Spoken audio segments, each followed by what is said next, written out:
A major event took place less than 20 years later, when 4 of England's lodges met at the Apple Tree Tavern in Covent Garden in London, to form the Grand Lodge. Shortly afterward the Irish, French, and Scottish lodges emerged as public societies. There is no satisfactory reason why Masonry came out of the closet, but the most plausible explanation is that the distrust those in power had for the secret organizations encouraged the orders to reveal themselves. Scotland's Masons hid a vast underground of under a black flag 55 smugglers, pirates, and revolutionaries. Rather than risk being accused of plotting against the King of England, the English lodges welcomed royalty and hosted the health of their kings and queens. Scottish Masonry was the preserve of such people as Andrew Ramsay, the tutor of Bonnie Prince Charlie. Ramsay publicly spoke of the former Crusader setting up Masonic lodges upon returning from the wars. The lodges survived the persecution of the Templars by remaining underground, and the Bonnie Prince led a revolt by the Scottish against their English overlords. The Scottish version of the Masons had strong political overtones, while the English version, which had distanced itself from politics, did not present such a threat. Because of this threat, the Scottish secret organisation needed to remain underground. Kidd was a Scotsman, and was partnered with fellow Scotsman Livingston, and both men became Masons as well. After a few short years, Livingston was very public with his membership in the guild. His family is still known as active proponents of the Masons. Kidd, of course, did not have even a few short years. The massive immigration of Scots to America and Canada was resented by the earlier colonists. This Scottish invasion of America was a direct result of constant war with England, and it increased dramatically after the failure of the Jacobite rebellion. A prejudice against Scots existed from Massachusetts to Virginia, although these immigrants still had a significant role in the formation of the new country. In 1776 a play produced in Philadelphia was dedicated to Lord Kidnapper. Pirates and Buccaneers, and the innumerable plans of Maxim Donalds upon Donalds in America. 5 The dedication was in jest, but the sentiment was real, and the Scots as pirates stereotype was not helped by the prominence of Captain Kidd in pirate lore.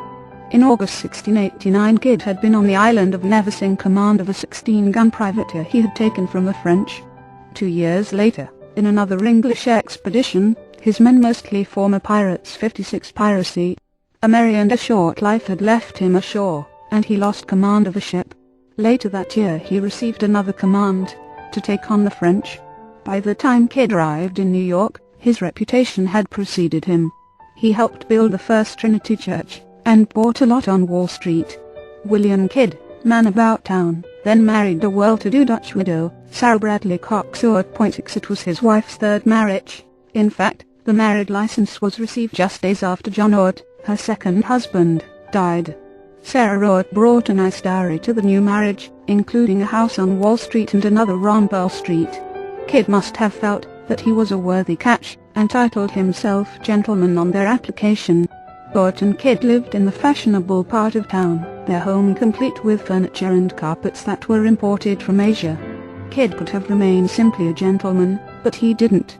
As luck would have it, the acts of piracy committed around the emerging British Empire were bringing complaints to the ears of King William III. Especially irritating to the court was the role that Governor Fletcher was playing in North America. King William met with his Privy Council and Rick Hardcourt, the Earl of Bellomont. They decided that Lord Bellomont would be sent to New York to replace Fletcher as governor and stamp out the pirate haven he had created. Piracy was a worldwide problem for empire-building Britain. In Asia, the same countries that England was trying to trade with were complaining about American pirates attacking their shipping, and they held the British responsible. All the legitimate trade was carried on through a royal-sponsored monopoly called the British East India Company. At the end of the 17th century, the British East India Company was trying to further establish itself in Asia. The company had been doing well, and had the favour of James II until his death. With a royal monopoly, the average dividend was 25% in the last 10 years of the century. But this monopoly inspired jealousy.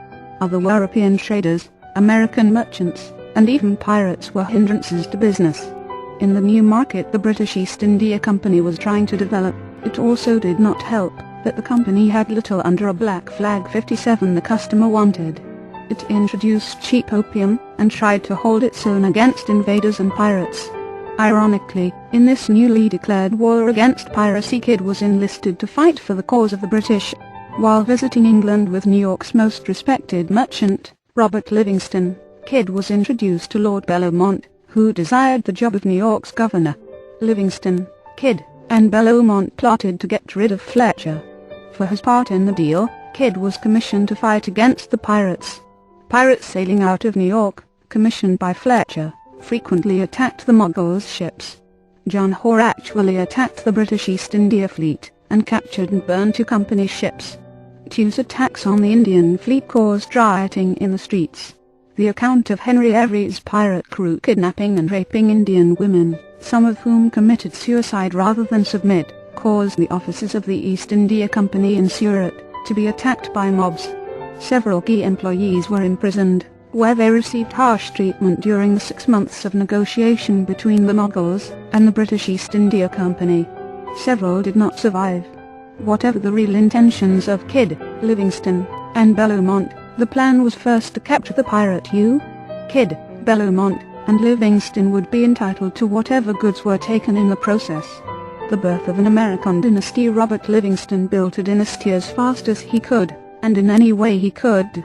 He was a Scot who had lived in Rotterdam for a time, and learned the Dutch language.